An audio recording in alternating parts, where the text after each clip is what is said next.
அதிசயங்கள் செய்கிறவர் நம் அருகில் இருக்கிறார். அற்புதங்கள் செய்கிறவர் என்றும் நமக்குள் வசிக்கிறார். எபேசியர் 6ஆம் அதிகாரம் 17வது வார்த்தை. இரட்சண்யம் என்னும் தலைச்சீராவையும் தேவ வசனமாகிய ஆவியின் பட்டயத்தையும் எடுத்துக்கொள்ளுங்கள்.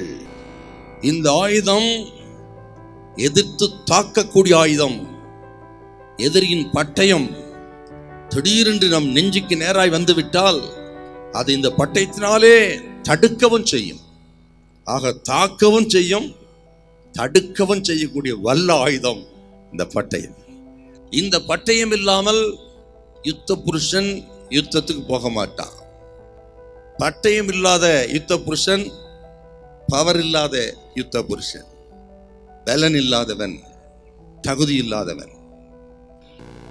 இந்த தேவ வசனமாகிய ஆவியின் பட்டயம் என்பது தேவனுடைய வார்த்தையை குறிக்கிறது.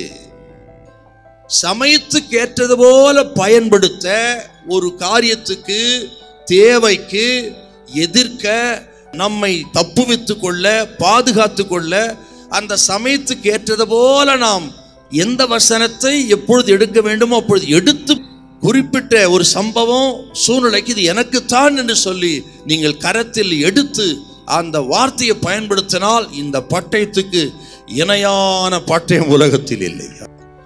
இந்த ஒரு ரோம போர் சேவகன் பயன்படுத்துகிற எழுத்திலான அல்லது இரும்பினான அந்த பட்டயத்துக்கும் ஆண்டவர் கொடுத்திருக்கிற அந்த ஆவியின் பட்டயத்துக்கு உள்ள சில வித்தியாசத்தை நான் உங்களுக்கு சொல்ல நான் விரும்புகிறேன். அந்த பட்டயம் மாம்ச பலத்திலே பயன்படுத்தக்கூடியது. இந்த பட்டயம் ஆவியின் பலத்திலே பயன்படுத்தக்கூடியது. அந்த பட்டயம் சதைக்குள்ளே பிரவேசித்து ஊடுருவி அழிக்கும். இந்த பட்டயம் இருதயத்துக்குள்ளே புறப்பட்டு போய் அவனை மனமாற்ற அடைய பண்ணும். அந்த பட்டயம் காயப்படுத்தும், இந்த பட்டயம் காயம் கட்டும். அந்த பட்டயம் பயன்படுத்த கூர் மங்கி போகும், இந்த பட்டயம் பயன்படுத்த கூர்மையாகும். ஐயா, இது ஆவியின் பட்டயம். ஒரு டெக்னீஷியனுக்கு மேனுவல் புக் ரொம்ப முக்கியம். அதை வச்சுதான் ஒரு ப்ராடக்ட் அவன் உற்பத்தி செய்வான். ஒரு டாக்டருக்கு அந்த மெடிசின் சம்பந்தமான புக்ஸ் இருக்கணும். அப்பதான் சரியான மருந்து, அந்த காலங்களுக்கு வருகிற மருந்து மாத்திரைகளை கண்டு சரியா வியாதிக்கு வைத்தியம் பண்ண முடியும்.